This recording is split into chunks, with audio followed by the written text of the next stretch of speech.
It's difficult really to explain what it is to be together as a family for the first time. Just wonderful. It's such a shame that good news, and especially good news about young people, is so often forgotten in this world. And all we ever read about are the few rotten eggs. And yet there are so many young people out there trying their damnedest, trying their hardest to be able to get on and to build constructive lives, and they never really get recognised for it.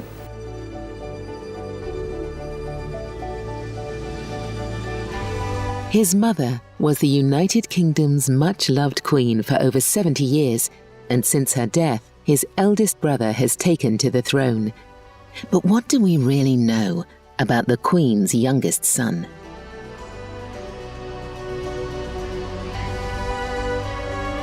The Queen's fourth child had a great deal of autonomy over his future compared to his siblings.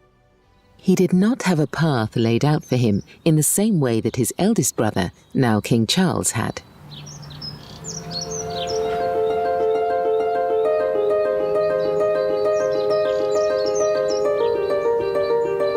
Like many of the other royals, Edward has endured public scrutiny and criticism. Despite this, he has emerged as one of the most hardworking and well-respected figures of the monarchy. Edward and his wife Sophie, Duchess of Edinburgh, mainly stay out of the limelight. His dedication to the monarchy and warm personality have made him a favoured child amongst his parents and the general public.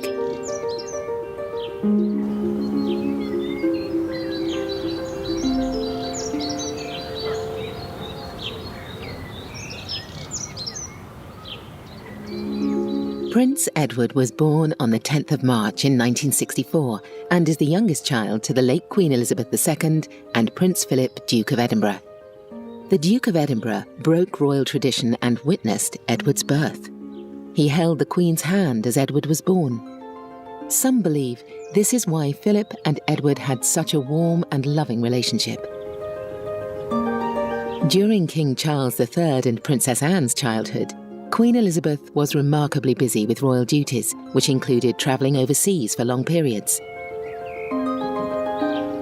This meant that the Queen was unable to spend much quality time with her oldest children during their formative years growing up.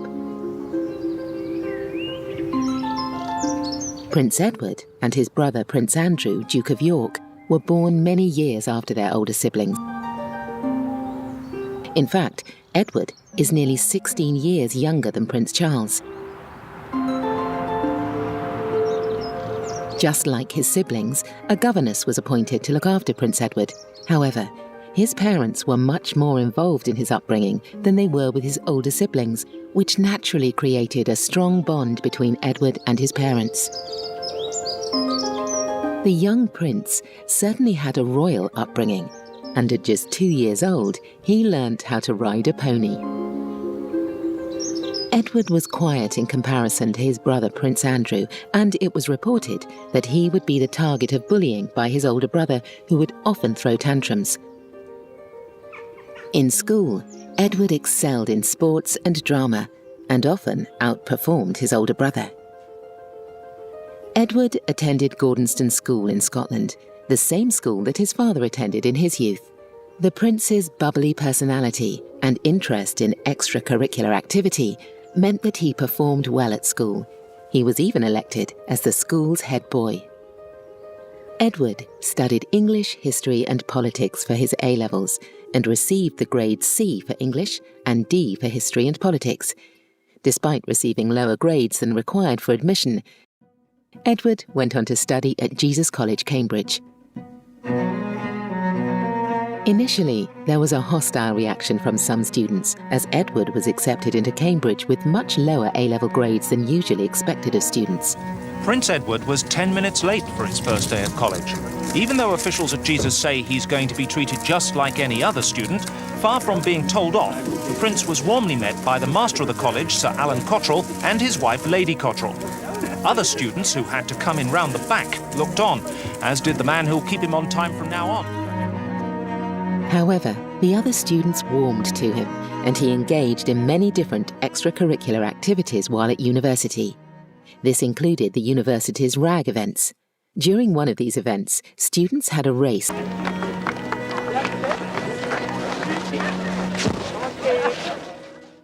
He left university with a 2:2 undergraduate degree in history.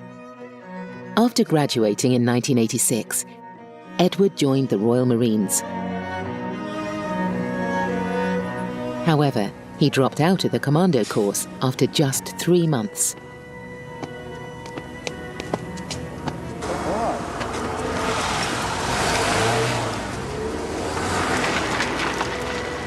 The news was received with natural disappointment that His Royal Highness had come to this decision. But I would like to say that we respect that decision. We respect that decision. We fully understand his reasons. And speaking personally for all ranks of the Commando Training Centre Royal Marines, we would wish him the very best of good fortune in the future. Was the problem a physical one? I'm glad you asked me that question. The problem was not a physical one. I have talked to Major Bancroft, his OC, about this, and we were well aware of his progress in training. He was doing well in his initial training, and he had all the physical equipment and acumen to have passed training in the Royal Marines. Satisfactorily, perhaps well. So what actually happened this morning? Prince Edward came and said goodbye to his batch officers in the officers' mess, and then he went and said goodbye to the other officers in the officers' mess, and we shook him warmly by the hand, and we wished him very well, and he wished us well.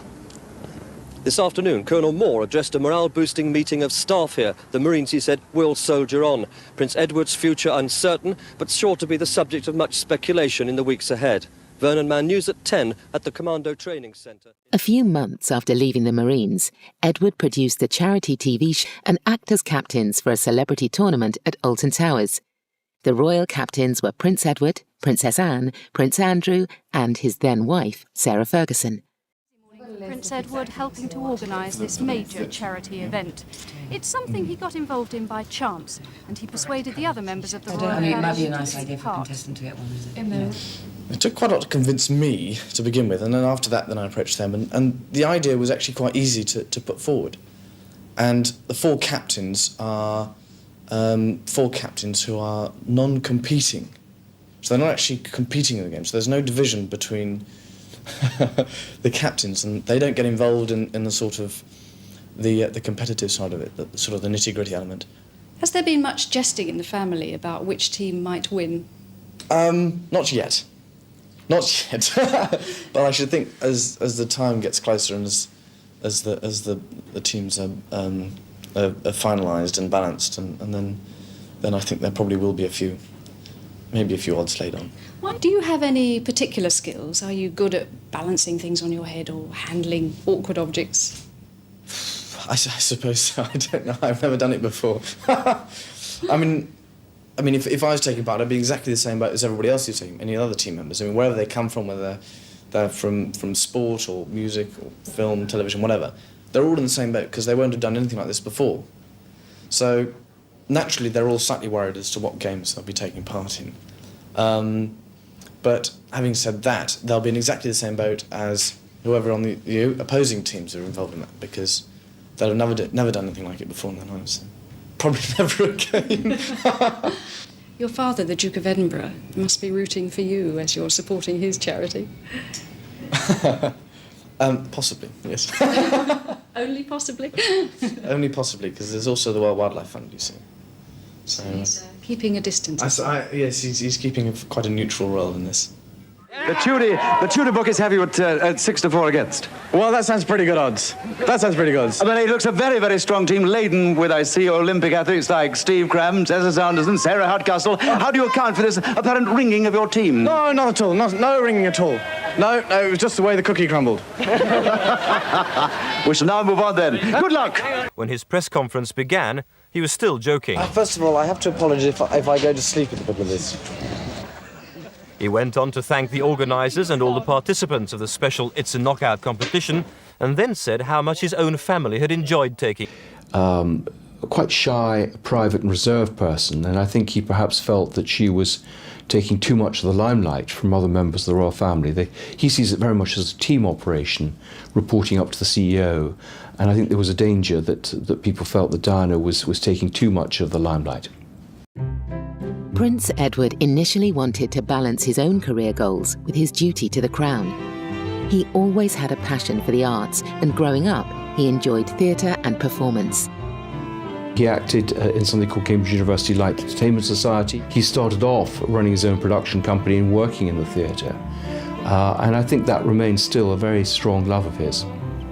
After leaving the Marines, Edward commissioned Andrew Lloyd Webber and Tim Rice to create the musical Cricket for his mother's 60th birthday celebration. So worthy of the crown's acclaim, and although protected in their regions never, batsmen know the dangers of the summer. Consequently, Edward was offered a job as a production assistant at Andrew Lloyd Webber's theatre company, the Really Useful Theatre Group. Today, reporters wanting to know what the prince would actually do got the answer from his new boss over the stage door intercom. It's the lowest rung on the learning process of working in theatre, and he will have no status whatsoever. We will not be using him in any PR capacity, purely as an employee to learn the business. And eventually created his own television production company, Ardent Productions.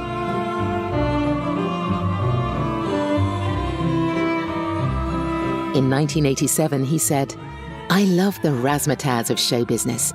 It's a wonderful world of fantasy and make-believe."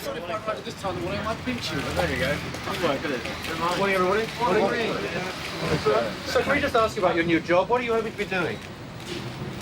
I hope you're doing. What is your new job? Television programmes. And what will you be doing personally? Personally, trying to run the team and trying to find the ideas and in the long term actually producing as well. What kind of production? What are your chances for success? Well, very good, I think. Lots of good ideas. Will you be using your name, your royal connections to get business? No. So if you go over this way, sir, please. What kind of productions do you do? It doesn't work like that. What sort of program are you might think that. It's to my disadvantage, not to my advantage. What kind of productions are you going to produce? What sort of program ideas have you got, sir? Well, I'm not going to tell you that, am I? It's worth a try.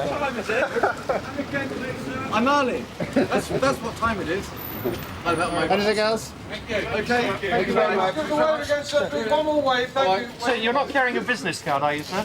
So I've probably got one somewhere, but I'm not too sure I'll be able to find it at the moment. Edward set up Ardent Productions in 1993.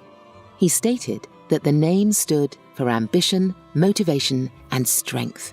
Your own job, you've got this production company going now. Do you find yourself fulfilled with that? Is that a role that gives you great pleasure and satisfaction? Yes, it does. I mean, obviously, being able to come up with ideas and turn them into realities is always a satisfying experience. And, the more that we are able to do, the easier it becomes. But there are always swings and roundabouts and ups and downs and positives and negatives. And obviously, having to go through these particular ordeals is always the downside quite often with these things. But no, it is fulfilling. It is good fun, especially when you can make programmes of what I think of this particular quality and standard. One of the most successful shows created by Ardent Productions was Edward on Edward, a documentary which explored the controversial life and abdication of his uncle, Edward VIII. He was very bitter that Wallis Simpson wasn't allowed to be Royal Highness, Her Royal Highness. Do you think that was a wrong decision? I don't think he was bitter. I think he was deeply disappointed. I think more than anything else, he wanted her to be his equal, once in marriage. The whole decision about the title, whether or not the family were going to attend the wedding or the possibility of a job, or indeed him coming back to the country. They were all wrapped up in this same policy decision to try and distance him as far as possible. And that was taken really in consideration of the massive public opinion against Wallace at the time. So, right or wrong, it happened. Do you think it was right then? Looking back at it and looking at everything else, I think they probably were right. People are bound to draw parallels with things that are going on now in the matter of titles, like Royal Highness for the Princess of Wales, of course. Yes. Do you think that one should draw any lessons from history? Well, it's a completely different case. Whether you draw lessons or not, it's a completely different case. It's a different set of circumstances altogether. I mean, what happened back in the 30s were a set of circumstances which have never been repeated since, and God forbid that they ever should. But you basically had the king declaring his intention to marry a divorcee, somebody who's actually already married to her second husband. The public knew nothing about the liaison. So there was an enormous shock factor, and it was very difficult for them to reconcile the king's choice with, once he made it. Thus the story comes full circle. It was from Windsor that the Duke started on his road to exile, and it was to here he returned 35 years later to be buried. But it was only after the Duchess died in 1986 that his expectations were at last fulfilled. For down there, in the shadow of Queen Victoria's and Prince Albert's mausoleum, the Duke and Duchess of Windsor lie side by side in a quiet corner of England, equals at last in the country he loved, their exile over. Didn't you say you didn't expect to make any programmes touching on the royal family itself? Have you changed your mind about that? No. What we said was that it would never be the staple diet of Ardent Productions. But we never said categorically that we wouldn't make programmes. And we take every case as it comes. We felt in this particular case, it was a very important story to tell, if it could be told in the right way. And, by being able to get permission to use and have access to the Royal Archives and the primary sources, we were able really to bring this particular programme a look and a feel and an integrity, which we think is very valuable. And what I found so fascinating about it was that everybody has assumed the abdication was the tragedy. It's not. It's really what happened afterwards, and the tragedy of the family being, effectively split asunder. What was a very close family. All the children had grown up very closely together. So when one of them was effectively forced out, there was a huge, dilemma going on where, the king especially wanting to try and, provide some form of comfort to his brother, and yet public opinion, official policy, saying that he couldn't. And that is the tragedy of this story for me and what went on afterwards. How does your family feel about you doing all this now, delving into the archives, bringing much of the bitterness and the sadness to the surface? There must have been some of them who were not keen on the idea. No, everybody was actually very supportive. I think it was important that this particular programme in this particular year was made, and was made properly. That we had the opportunity to go back to the primary sources, to really get down to the true basis of where a lot of the stories have come from, where this whole episode took place. To be able to go back to the original, people who actually knew them, the primary sources in all cases, and go back to the places. That was the most important thing. That's what really makes this programme different from all the others. The company drew losses every year that it operated, except for 1 year where Edward did not draw a salary. It takes a long time to be able to gain people's confidences. It takes a long time, to develop the projects to a standard at which people, will accept them. And undoubtedly, being, in a sense, who I am and the company that we are, no commissioning editor wants to commission something that they think is just going to be of a mediocre standard. They want the best. If Ardent is going to produce it, then they want the best. So the pressure is on us to be able to come up with almost better than average programme ideas before we even start. And we took that really into consideration, and we developed our business plan on the basis it was going to take a minimum of 3 years for this company to be basically up and running, and because it's just a long lead time. First year is development, second year is production. Now into our third year, we're actually beginning to see the product coming onto the screens, and that's the most satisfying element of it. In September 2001, a two-man ardent film crew went against industry guidelines by allegedly invading the privacy of Edward's nephew, Prince William. Last year, an ardent camera crew was caught filming Prince William at St Andrews University, breaching a media agreement to respect his privacy. It's been a fantastic day. Despite this, Prince Edward recently asked Prince Charles for help in a documentary on his brother's relationships with Princess Diana and Camilla Parker Bowles. His brother was said to be taken aback. This reportedly angered Charles. However, the brothers eventually made up and are perfectly amicable now. After 9 years, the company folded, with assets reduced to just £40. On the year of the Queen's Golden Jubilee, Edward decided to concentrate on his public duties and commit himself to royal activities.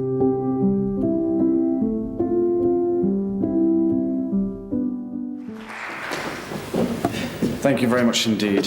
Very good afternoon, ladies and gentlemen. I thought I'd come and stand over here, give everybody who's got a crick in the neck looking that way a bit of relief. The opportunity for me to set up and run my own company has got to have been the biggest challenge that I have ever faced, and yet has turned out to be enormous fun, immensely rewarding, and full of surprises. Yet I always knew in the back of my mind that one day things would have to change. Well, that day has come, and it's not just for me, but also for my wife. And it's quite obvious in this year, the Golden Jubilee, that we are required more than ever to support the Queen and to help my family shoulder some of the increasing responsibilities and workload into the future.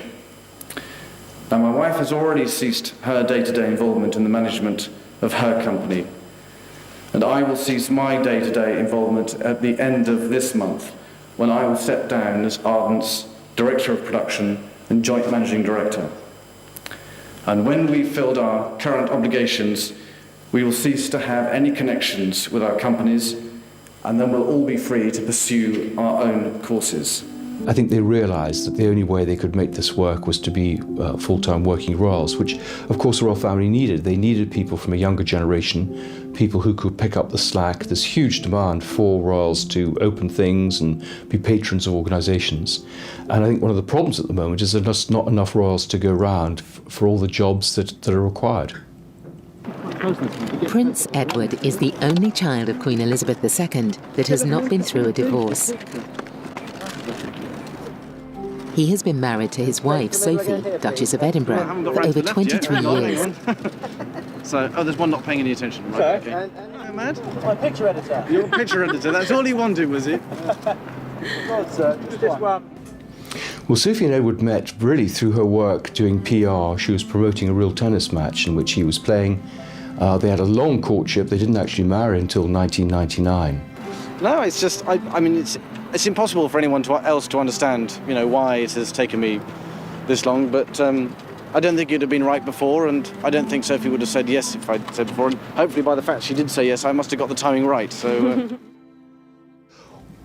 Sophie, I think, struggled with royal life. Part of this 5-year courtship, she was actually living with Edward at Buckingham Palace. The royal family, I think, had learnt the lessons of both Sarah Ferguson and Diana and the difficulties of integrating into the royal family as an outsider.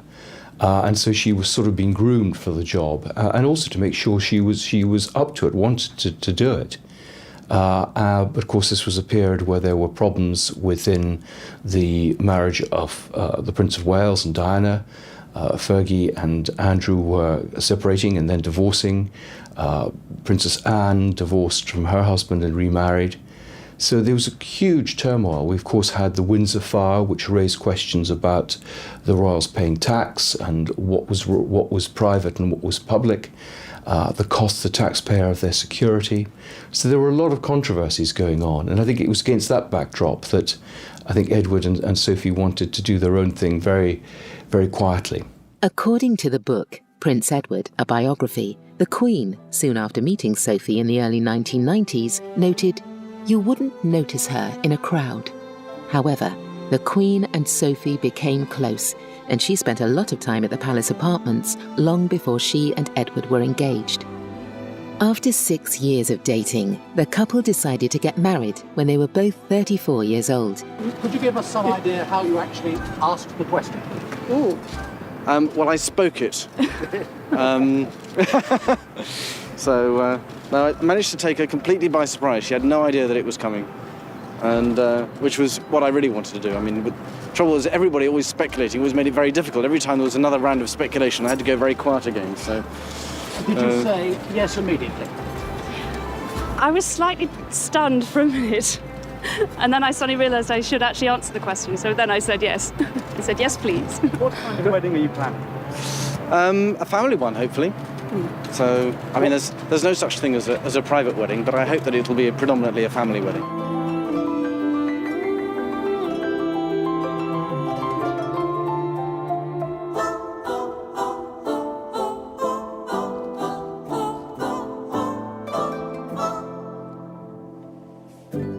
Well, the wedding was a slightly more low-key affair. It was held at St George's, Windsor. I think there was a feeling, this was a period of great controversy with the royal family. There have been several royal divorces and separations, and I think they felt that they wanted to have their own much more private wedding in a place which is very close to the royal family's heart, in Windsor.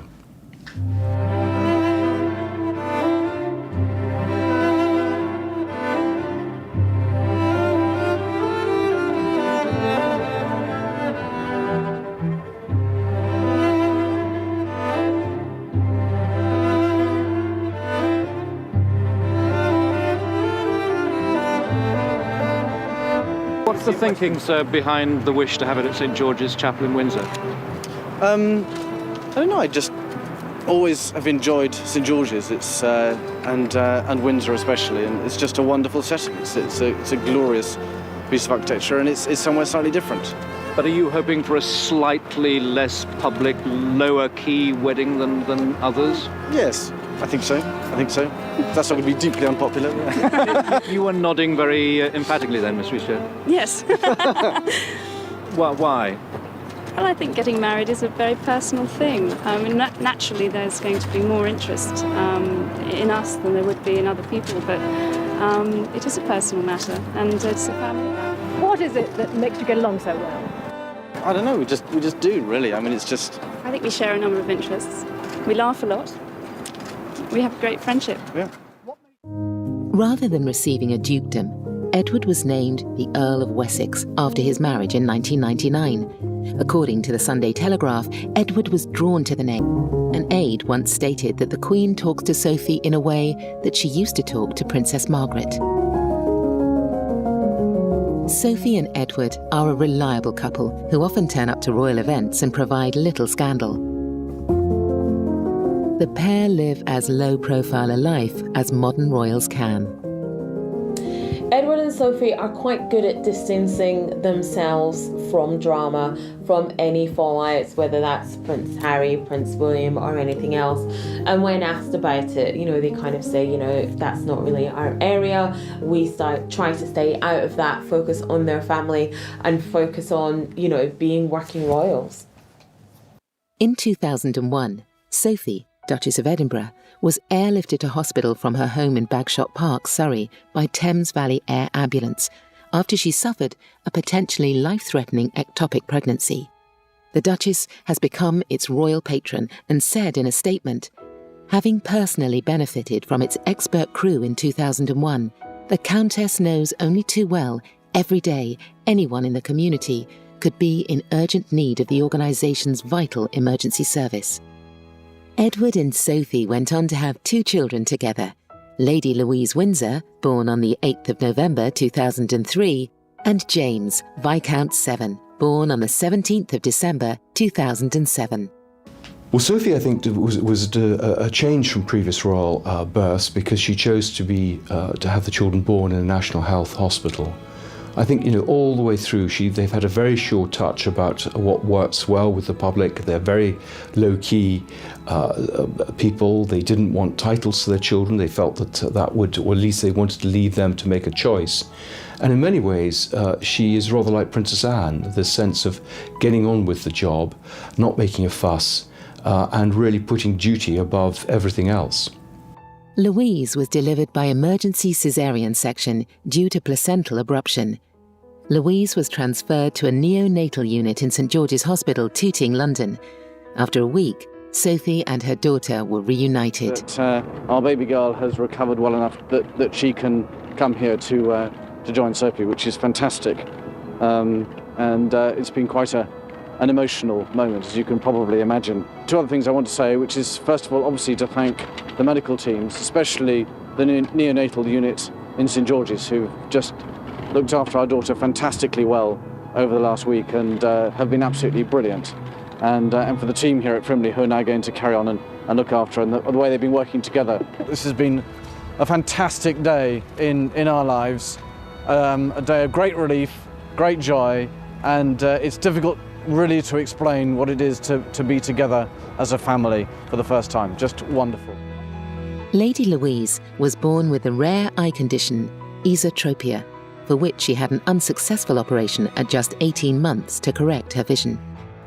Esotropia is a condition which sees the eyes sit inward, so the pupil of the eye sits in the corner and doesn't face straight. So she had this when she was born, had this for actually most of her childhood, but had an operation to correct it so her eyes would face forward when she was 10 years old.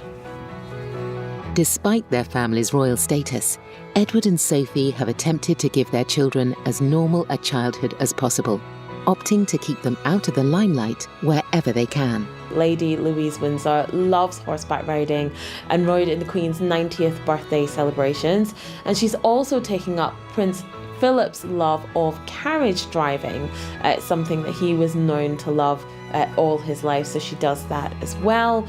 And James really likes fly fishing, apparently. I mean, they're all very outdoorsy, aren't they? And he's also been spotted driving a Land Rover. Louise gained admission into St Andrews University, where she will study English literature.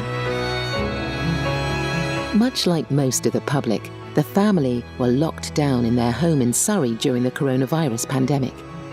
It's even more difficult when you're online because you can't really look over their shoulder and see what they're doing, and you're no longer in communication with the teaching, so it is very difficult, and trying to. I mean, I have to say, half term came at just about the right time because it was very interesting. The frustrations that were beginning to, I reckon we weren't the only family to have experienced that, and I really mind for people who've got children who are younger than ours, who really don't understand what they're doing and what this is all about, and why they should be, watching a computer, and so, and that's been really difficult, so I count our blessings that we're lucky where we are. So chalk and cheese. So one of them who actually, delightfully loves school. Is just terribly frustrated not being able to go to school. The eldest one, so Louise, yeah. But she had her GCSEs interrupted last year, so we went through that whole pain of just having all that suddenly taken away from you, so she sort of struggles a bit with the online learning because she much prefer to be with everybody else, and I think it's very interesting that social bit, that dependence on your peers for many things, I think is really important. And our younger one, who's frankly thinks that being at home and online is fantastic. But online learning is, as I think we've all discovered, is not necessarily all it's cracked up to be, and it's partly to do with your own ability to be able to engage with the technology, but also it's about who's giving you the lessons and their ability to be able to engage. And again, if you've got the technology, so We've had two very different experiences, and we've got one who's now really excited about the fact that schools are reopening, and the other one's now in deep depression.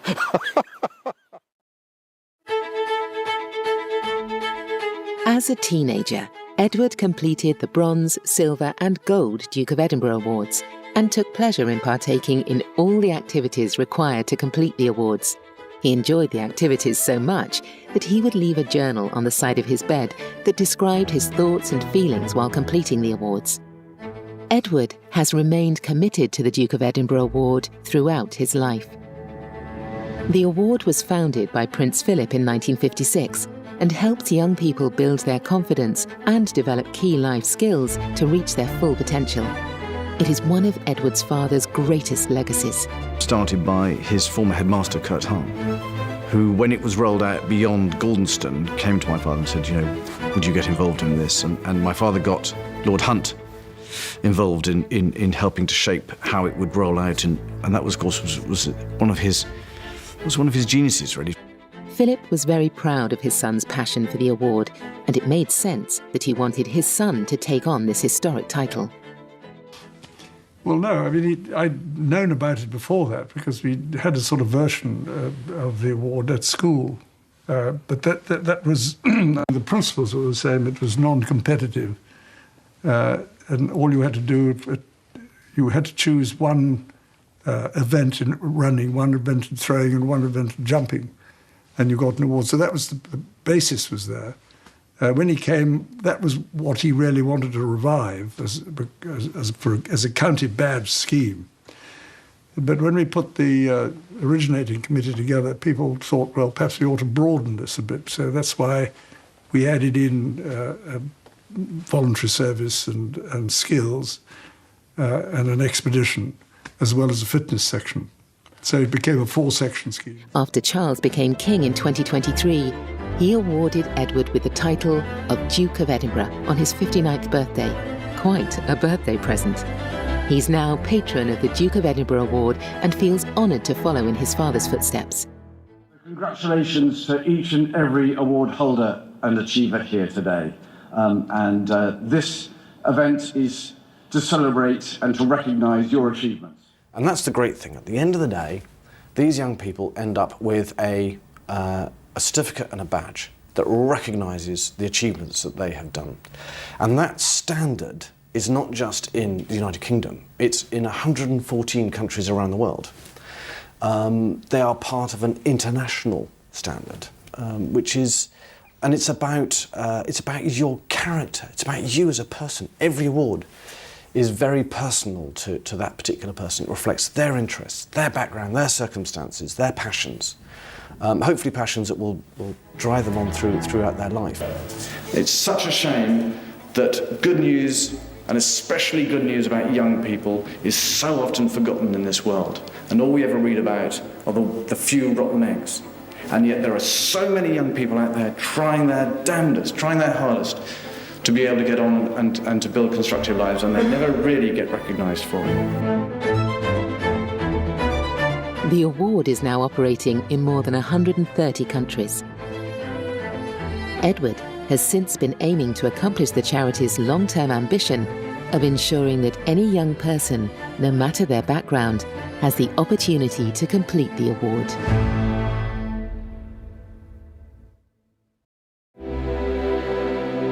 Prince Philip died on the 9th of April 2021.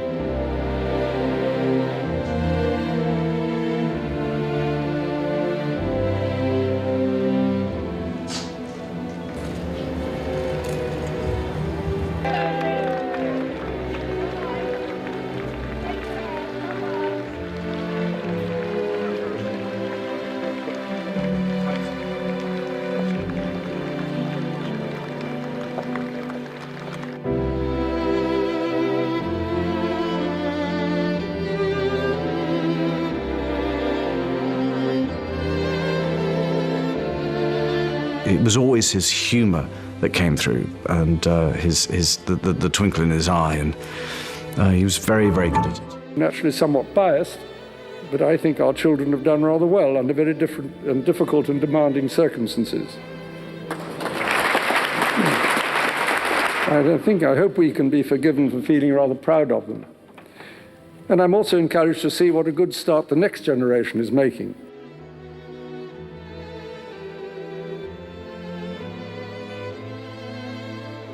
And, you know, it means so much to so many people here. And it's the same for those who lived and worked at Balmoral and Sandringham, you know, Hughes, you know, for all those past and present, you know, it means a huge, huge amount to them. Very personal. They all have their own personal memories and stories, and our hearts go out to all of them as well. I'll remember my father for in a number of different ways, both in what he's done in his public life, for all the organisations that he's supported and influenced. I mean, obviously, as my father, Edward remembers his father fondly, and their joint connection to the Duke of Edinburgh Award is a special passion that will forever bind their legacies.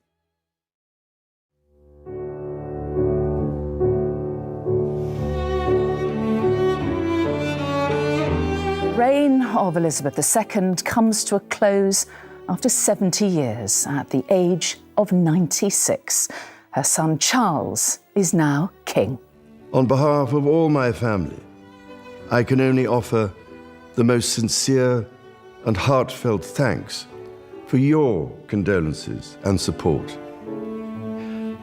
And to my darling Mama, as you begin your last great journey to join my dear late Papa, I want simply to say this: thank you.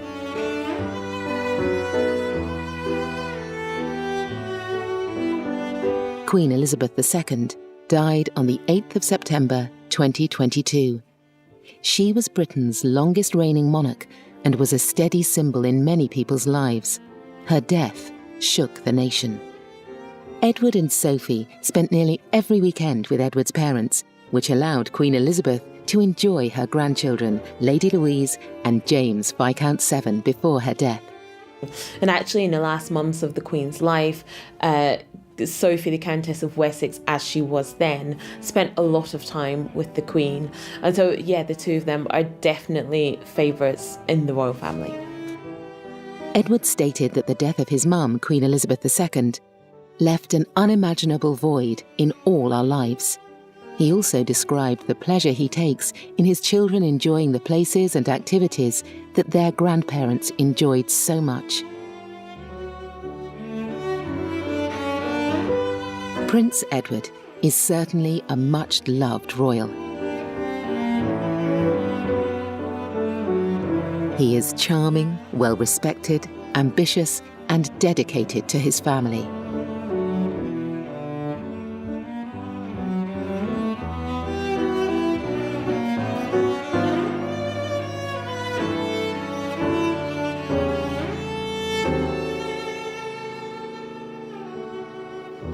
He has moulded himself into a great emblem of the Windsors, and he performs his royal duties uncomplaining with care, dedication, and passion.